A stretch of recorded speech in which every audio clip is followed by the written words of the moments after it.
हरि अनंत हरि कथा अनंता, कहाँ ये सुने बहुविधि सब संता। ओम साई राम मित्रों, आज का ब्लॉग आप सभी हमारे साईं परिवार के लिए विशेष लाभकारी और कल्याणकारी है, क्योंकि आज के ब्लॉग में हम अपने साईं परिवार के लिए बहुत ही विशेष ब्लॉग लेकर के आए हैं। साईं बाबा अपने भक्तों के जीवन में कैसे उनका एग्जिस्टेंस होता है, उनका अस्तित्व कैसे अचानक से प्रकट होता है आपके जीवन में, कैसे आपको बाबा अपनी तरफ जोड़ लेते हैं। आपका जुड़ने का सामर्थ्य नहीं है, लेकिन बाबा स्वयं आपको जोड़ते हैं। जो सच्चा भक्त होता है बाबा अपने आप उसे पकड़ लेते हैं। मैं अपनी स्वयं की कहानी बताऊं, दूसरे की तो बात छोड़ी, स्वयं की कहानी।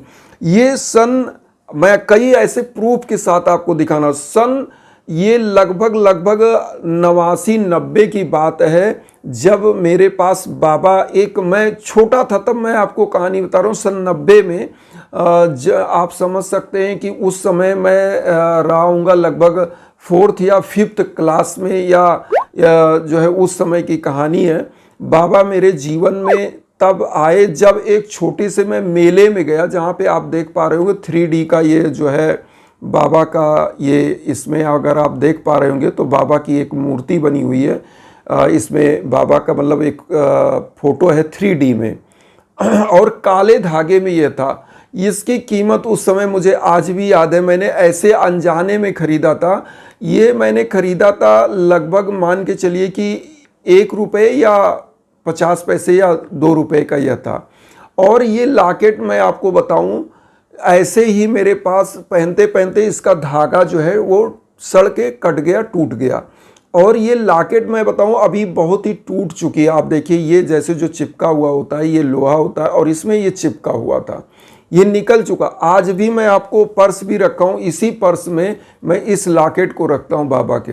और सन 89-90 से ये बाबा मेरे साथ जुड़े थे। और उस समय मैं आपको बताऊं, बाबा के संबंधित चीज़ें मैं समझ तो पा रहा था, सुना था शिरडी के बारे में कि बाबा वहाँ पर हैं, शिरडी में है, ऐसे ऐसे। तो मैं आपको बताऊं, ये लॉकेट जब टूट गया, इसका धागा टूट गया, तो मैंने इसको क्या किया, ऐसे ही एक मेरे पास ज्योमेट्री बॉक्स होता था छोटे बचपन में। आप समझ सकते हैं कैसे लोग मतलब चीज़ों से प्यार करते हैं, छोटी छोटी चीज़ों से। तो मैंने क्या किया, इस लॉकेट को उसी ज्योमेट्री बॉक्स में रख दिया और ये ऐसे पड़ा रहा। वो ज्योमेट्री बॉक्स, अच्छा मेरी एक आदत थी बचपन से और आज भी कि मैं कोई भी अपनी सामान को बहुत ही सुरक्षित और सेफ रखता हूँ।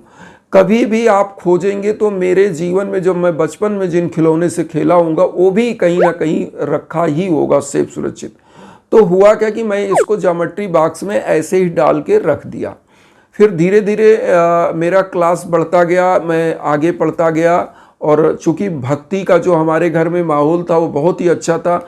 मेरे माता पिता सभी लोग जो है माँ दुर्गा के, शंकर भगवान के, समस्त देवी देवताओं के पूजन पाठ में बहुत ही आस्था थी। और हर जो है एकादशी को मेरी माँ जो है वो कथा भी सुना करती थी। तो घर परिवार का माहौल, चूँकि एक ब्राह्मण परिवार में जन्म हुआ, तो वहाँ पे बहुत ज़्यादा रहा। अब मैं आपको कहानी बताऊं, तो मेरा जब उस समय परिवार में भी लोगों का मन बाबा के तरफ ज़्यादा झुका हुआ, सन 93-94 से ही, तो उसी समय मैं साईं सच्चरित्र का मेरे पास बुक आई।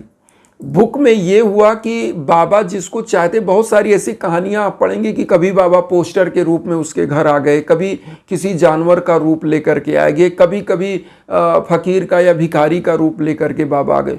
तो मैं साईं सच्चरित्र पढ़ रहा था तो मेरे दिमाग में आया कि मेरे पास भी एक लॉकेट थी और वो टूटी हुई थी, उसको मैं रखा था। मैं खोज काज के उस ज्योमेट्री बॉक्स को, वो भी मेरे पास कहीं पड़ा है, उसमें भी मूर्छा टाइप का लग गया पड़े पड़े उसमें जो है।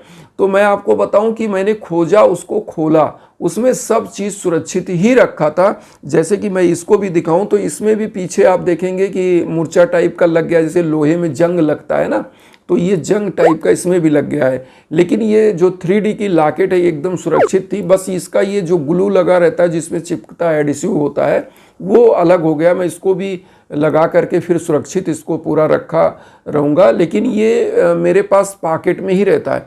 तो जब मैं साईं सच्चरित्र पढ़ने लगा, अब कहानी मैं आपको बताऊं, तो मुझे को रिलेट हुआ कि बाबा तो मेरे पास सन 88 और 89-90 में ही आ गए थे। तो देखिए क्या होता है कोरिलेशन, कि बाबा जब आपको चाहने लगते हैं तो उनकी ऊर्जा कहीं ना कहीं आपके सराउंडिंग में होता है, उनका एग्जिस्टेंस होता है, यही है अनुभूति। फिर मैं आपको बताऊं, सन 2013 में मैं बहुत कष्ट में था, उसमें बहुत टेंशन में रहता था, पढ़ाई लिखाई और कैरियर चीज़ें, बहुत सारी चीज़ें। तो मैं एक जगह दुकान के पास गया किताबें लेने गया। वहाँ बहुत ज़्यादा ऐसे टेंशन में खड़ा था, हमारे कुछ फ्रेंड थे साथ में जो गए कि वहाँ पे किताब लेने, और मैं खड़ा रहा, बहुत ज़्यादा ऐसे सोचता रहा कि क्या जीवन होगा, कैसे होगा, बस सब बाबा की कृपा बनेगी। मैं जहाँ खड़ा था, एक बाइक के पास खड़ा था, वहाँ बहुत सारा कटा हुआ कागज़ रखा हुआ था, जो किताबों की दुकानों से अक्सर वो निकाल करके रखा हुआ होता है।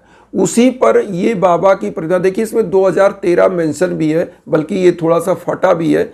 आज भी मेरा ये लकी बाबा का ये पोस्टर है, और इसको मैं जहाँ भी रहता हूँ मैं अपने पास ही रखता हूँ, और अपने ही कमरे में कहीं ना कहीं लगा के जब भी उठता हूँ तो मैं बाबा का दर्शन जरूर करता हूँ। भले ये फटा हुआ थोड़ा सा पोस्टर है, लेकिन मेरे लिए एक तरह से यह लकी है। जब भी मैं दर्शन करके बाबा का उठता हूँ तो निश्चित रूप से दिन बहुत ही अच्छा होता है। और परमानेंट जीवन में जब से बाबा की ये प्रतिमा आई, ये पोस्टर आया मेरे जीवन में, तो मुझे लगा कि मैं जो साईं सच्चरित्र में पढ़ता था कि बाबा पोस्टर के रूप में आ जाते हैं, किसी न किसी के रूप में आ जाते हैं, तो ये मेरे लिए भी वही अनुभव था। और मैं इसको उसी कूड़े के ढेर से उठाया और मस्तक पर लगाया, और बाबा को अपने घर में ला करके एक अच्छी जगह पर उनको हमेशा रखता हूं, जहां से उनकी ऊर्जा मुझे प्राप्त होती है।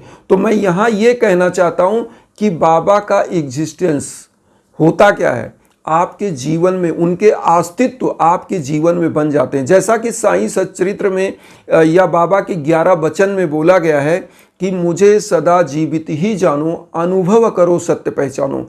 अनुभूति का विषय है। देखिए, जो परम पिता परमेश्वर है ना, वो सच्चा अनुभव आपको होना चाहिए, उसकी संवेदना आपको प्राप्त होती है जब आप ज़्यादा अनुभूति होने लगती, जब आप आध्यात्म में जुड़ जाते हो, किसी को अपना गुरु मान लेते हो, और मैं बाबा को गुरु के रूप में ही मानता हूँ, तो आपको उसका अनुभव होने लगता है। कोई काम आप करने जाते हो, वो बन रहा है कि बिगड़ रहा है, उसका भी अनुभूति बाबा देने लगते हैं।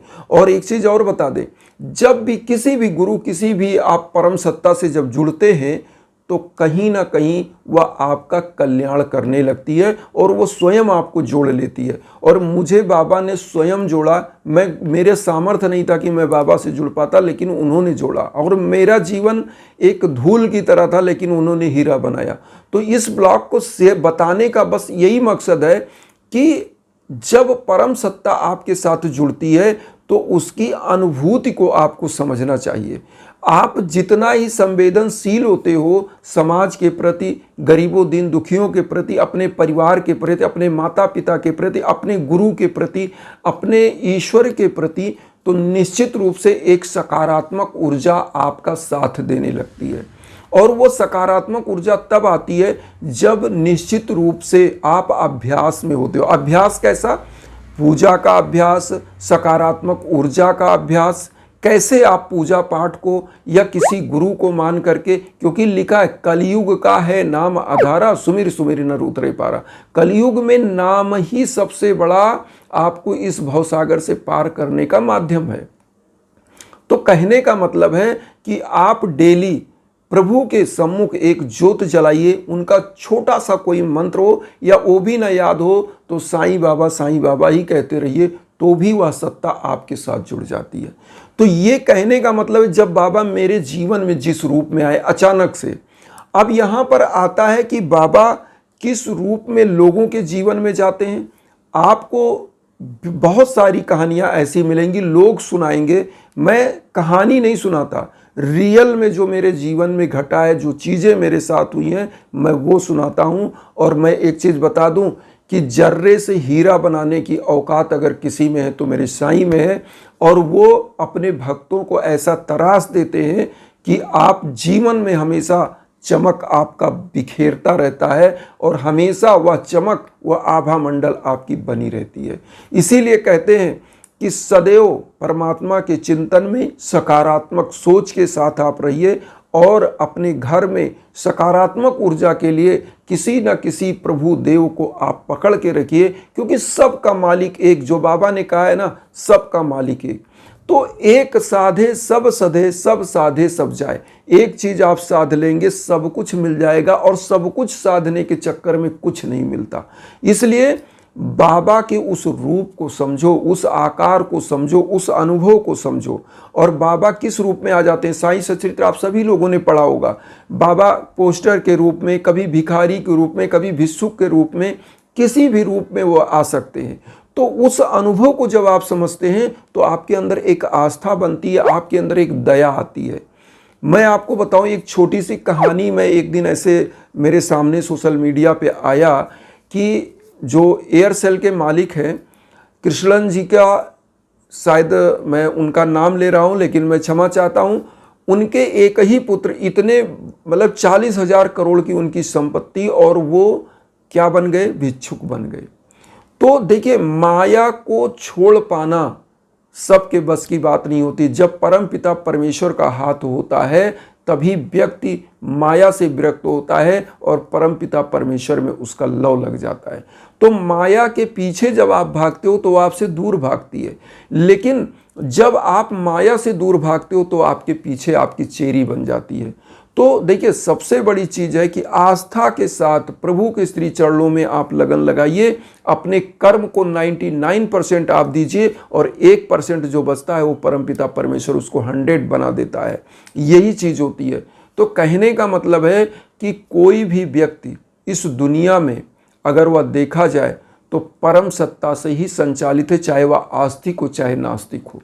क्योंकि कहीं ना कहीं वह इस एग्जिस्टेंस को मानता है, चाहे विज्ञान को माने, चाहे देव को माने, चाहे आध्यात्म को, किसी को माने, लेकिन कहीं ना कहीं यह जो हमारा शरीर, जो हमारा यह दिमाग, जो हमारा ये ब्रेन चल रहा है, वो परम सत्ता के ही संचालन से चल रहा है। तो ये अनुभूत होती है आपको, अनुभव आपको होगी। और जब भी आप प्रभु आना चाहेंगे, आपके जीवन में जुड़ना चाहते हैं, तो वो जुड़ जाते हैं। इसीलिए कहा जाता है कि हमेशा किसी का आह नहीं लेना चाहिए, कभी किसी का दुख दर्द नहीं देना चाहिए, कभी, क्योंकि किस आत्मा में प्रभु का निवास है कोई नहीं जानता। चाहे वह जीव के रूप में हो, चाहे गरीब दीन दुखी के रूप में हो, चाहे वह किसी भी जानवर पंछी के रूप में हो, तो किसी का आह नहीं लेना चाहिए, किसी को दर्द नहीं देना चाहिए। अगर सुख ना दे सको तो दर्द भी देने का आपका अधिकार नहीं है। तो इसीलिए हम सभी लोग यही चाहते हैं कि आप किसी भी सत्ता के साथ, किसी भी प्रभु के साथ सदमार्ग पर जुड़ें और चलें। और बाबा तो उस रूप में आपके जीवन में जुड़ जाते हैं, कहीं चर्चा के माध्यम से, कहीं किसी वीडियो को ही आप देख रहे हैं बाबा की, तो वो भी बाबा की ही कृपा है कि आप देख रहे हैं, क्योंकि वो सबको नहीं दिखाते, किसी ना किसी के पास जाते हैं, चाहे वीडियो के रूप में जाएं, चाहे फोटो के रूप में जाएं, पोस्टर के रूप में जाएं, किसी जानवर के रूप में जाए, किसी भिक्षुक के रूप में जाए, सब के पास नहीं जाते। जो सौभाग्यशाली होते हैं उन्हीं के पास जाते हैं, और उसी को बाबा अपना शिष्य बना लेते हैं सदा सदा के लिए, और उसके जीवन को सदैव हमेशा मार्गदर्शन देते हैं, और उसका जीवन सदैव सार्थक दिशा में कामयाब होता है। सभी लोग चैनल को सब्सक्राइब करके मुझे भी आशीर्वाद दीजिए। उन साईं भक्तों तक जरूर वीडियो शेयर करिए जो किन्हीं कारणों से कष्ट में, दुख में, इसी भावना के साथ ओम साईं राम।